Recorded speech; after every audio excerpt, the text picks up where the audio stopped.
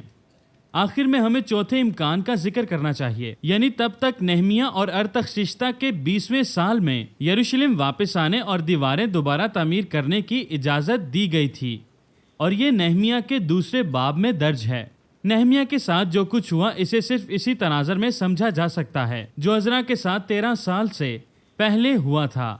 عزرا کے فرمان کی بنیاد پر انہوں نے یروشلم اور اس کی دیواروں کی تعمیر نو شروع کی، لیکن ان کے مقامی دشمنوں نے بادشاہ کو ان کو روکنے پر آمادہ کیا۔ جب عزرا چلا گیا تو نہمیہ نے یروشلم کو دوبارہ تعمیر کرنے کی امید کی، لیکن جب اسے خبر ملی کہ دیواریں ٹوٹ گئی ہیں تو وہ پریشان ہو گیا۔ خدا نے اس بادشاہ کو ساقی ہونے کی ذمہ داری بخشی اور اسے ایک عظیم بھروسے کا درجہ دیا۔ وہ بادشاہ کو زہر دینے سے روکنے کا ذمہ دار تھا۔ نہمیہ نے ارتخشستہ کے اصل فرمان کے مطابق واپس جانے اور دیوار کی دوبارہ تعمیر کرنے کی اجازت مانگی۔ اس طرح یہ کوئی نیا حکم نامہ نہیں تھا، بلکہ صرف نہمیہ کو ارتخشستہ کے اصل فرمان پر عمل درآمد کرنے کی اجازت دی گئی تھی۔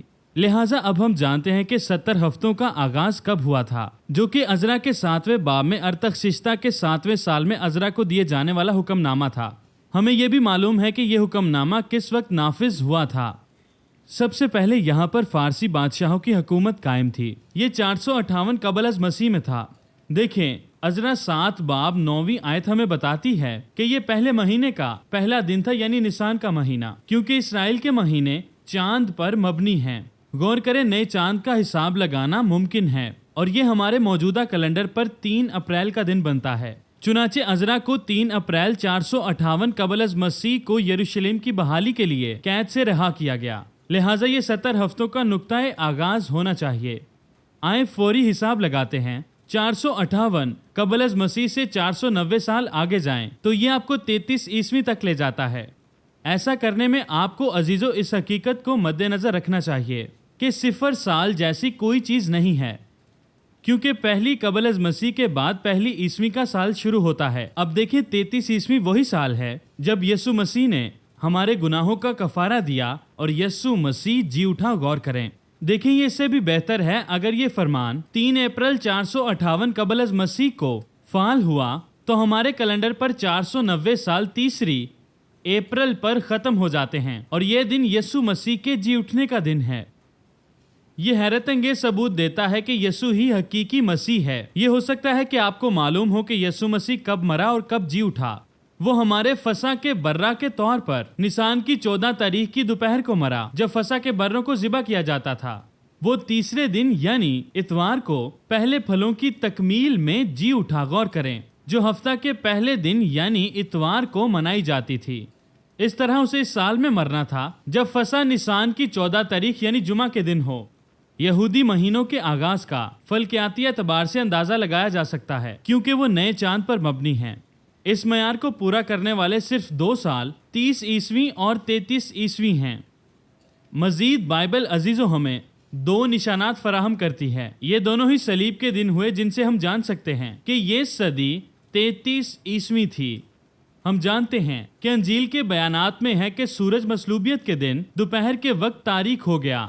یہ عموس 8 باب 9 آیت کی تکمیل ہے، جو کہتی ہے خداوند خدا فرماتا ہے اس روز آفتاب دوپہر ہی کو غروب ہو جائے گا اور میں روز روشن میں ہی زمین کو تاریک کروں گا۔ دیکھیں ہمارے پاس رومی مورخین کے ریکارڈ بھی ہیں جو اس مافوقل فطرت تاریکی کو ریکارڈ کرتے ہیں۔ ان میں سے ایک فلیگونس اولمپیاڈیز ہیں۔ یہ بھی تاریخ بتاتے ہیں۔ یہ کہتے ہیں 4تھے سال میں ایک ایسا بڑا سورج گرہن ہوا تھا جو پہلے کبھی نہ ہوا، کیونکہ دن کے تیسرے پہر کے وقت یعنی دوپہر دن رات میں بدل گیا اور آسمان پر ستارے نظر آئے اور زلزلہ آیا۔ یہ اصل میں 33 عیسوی کا ہے۔ دیکھیں پترس کے پیغام میں 7 ہفتوں کے بعد 35 کوس کے دن آسمان پر 2 نشانیوں کا ظاہر ہونا ایک انوکھے امتزاج کی طرف اشارہ کرتا ہے۔ وہ بات جو مافوق الفطرت قوت میں حال ہی میں پوری ہوئی تھی، جس کے بارے میں یوئیل نبی نے بھی نبوت کی تھی، اور اس نے اس بات کو ثابت کیا کہ یسوع ہی مسیح ہے۔ اعمال 2:16-17 میں پترس کہتا ہے، بلکہ یہ وہ بھی بات ہے جو یوئیل نبی کی معرفت بھی کہی گئی تھی۔ دیکھیں خدا فرماتا ہے کہ آخری دنوں میں ایسا ہوگا کہ میں اپنے روح میں سے ہر بشر پر ڈالوں گا، اور تمہارے بیٹے اور تمہاری بیٹیاں نبوت کریں گے اور تمہارے بڈھے خواب دیکھیں گے۔ 19 آیت میں مرقوم ہے، میں اوپر آسمان پر عجیب کام اور نیچے زمین پر نشانیاں یعنی خون اور آگ اور دھوئیں کا بادل دکھاؤں گا۔ 20ویں آیت میں آسمان میں ان نشانیوں کا بیان ہے۔ سورج تاریک اور چاند خون ہو جائے گا، پیشتر اس کے کہ خدا کا عظیم اور جلیل دن آئے۔ 21ویں آیت کہتی ہے، اور یوں ہوگا کہ جو کوئی خداوند کا نام لے گا نجات پائے گا۔ ہم عام طور پر صرف روح کے نزول پر توجہ کرتے ہیں، عزیزو غور کریں اس پر۔ یوئیل کے دوسرے باب میں 28ویں سے 32ویں آیات میں کچھ اس طرح سے مرقوم ہے۔ یہ اس کی نبوت کا حوالہ دیتا ہے، صرف روح القدس کے بارے میں نہیں، اور اس نے دعویٰ کیا کہ یہ سب حالیہ واقعات کے دوران ہوا ہے۔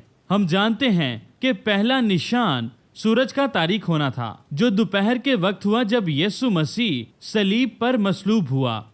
یہ مافوق الفطرت نشانی تھی، اور ایک نشانی کے طور پر ہی اس نے نمائندگی بھی کی، جو کہ تمام واقعات کی تصویر فراہم کرتی ہے، جو کہ ہماری توجہ حاصل کرتی ہے اور اصل معنی کو بھی ظاہر کرتی ہے۔ صلیب پر 3 گھنٹوں کے درمیان یسوع نے اپنے آپ کو خدا کے لیے سوختنی قربانی کے طور پر باپ کے سامنے پیش کیا تھا۔ اس نے خود کو پیش کیا تاکہ ہم حاصل کر سکیں۔ لوکا اس کا 23 باب 44 آیت بتاتی ہے کہ 6 گھنٹے یعنی دوپہر سے لے کر تیسرے پہر تک یعنی 3 بجے کے وقت تمام ملک میں اندھیرا چھایا رہا، کیونکہ سورج تاریک ہو گیا تھا، اور اس اندھیرے میں خداوند نے پکارا، اے میرے خدا تو نے مجھے کیوں چھوڑ دیا؟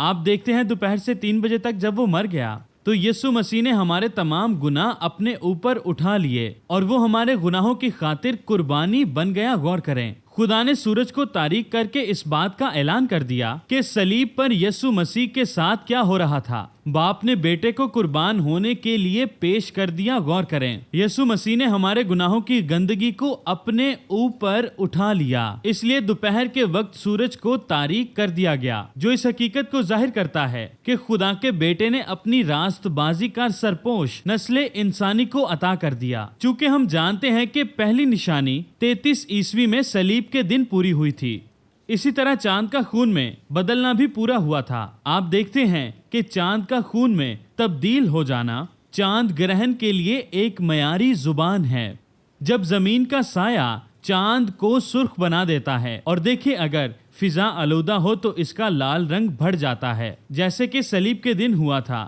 صلیب کے دن ایک بہت بڑا زلزلہ بھی آیا تھا۔ عزیزو غور کریں، اب ہمارے پاس صلیب کی تاریخ کی ایک حیرت انگیز تصدیق ہے۔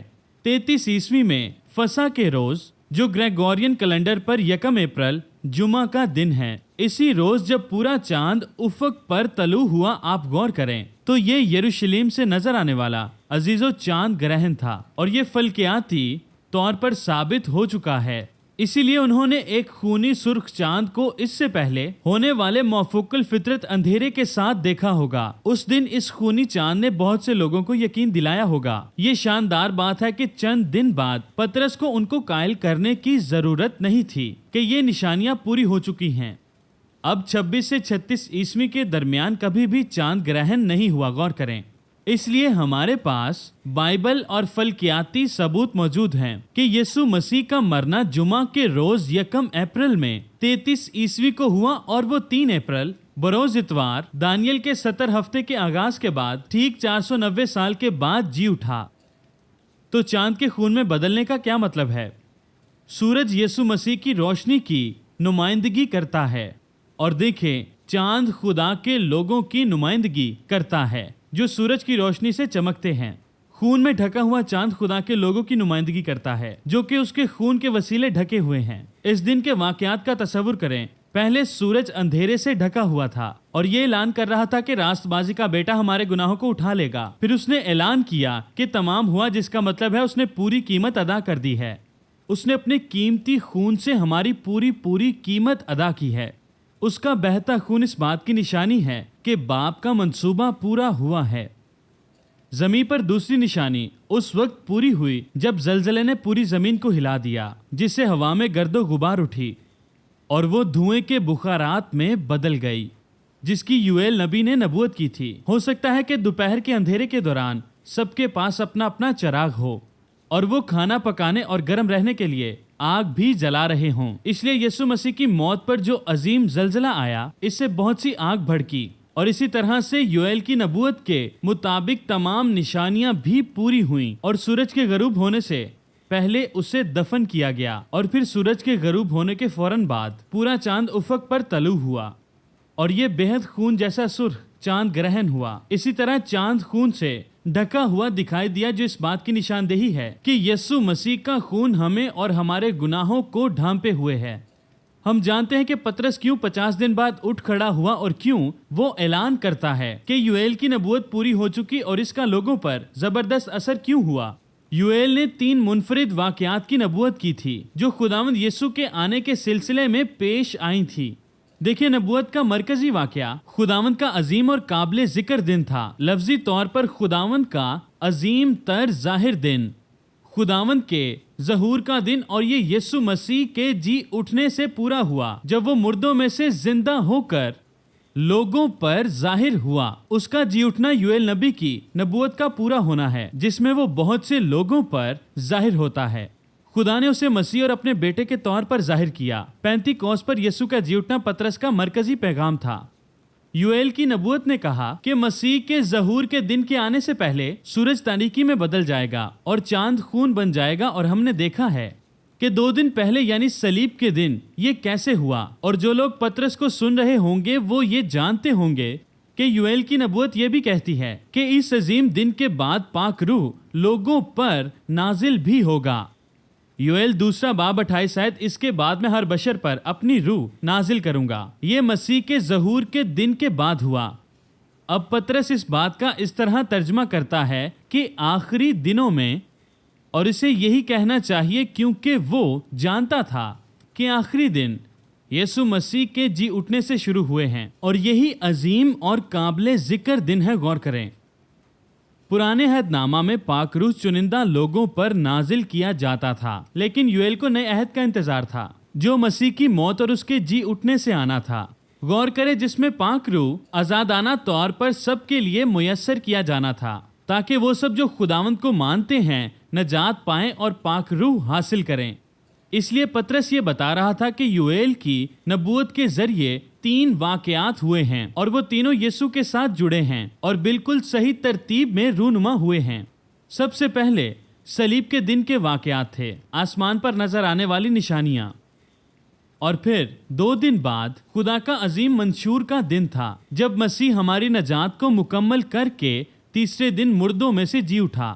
اور تیسرا، نئے عہد نامہ کے مطابق سب پر پاک روح کا نزول، جو ان کی آنکھوں کے سامنے ہو رہا تھا جب پاک روح پینتیکوست کے دن نازل ہو رہا تھا۔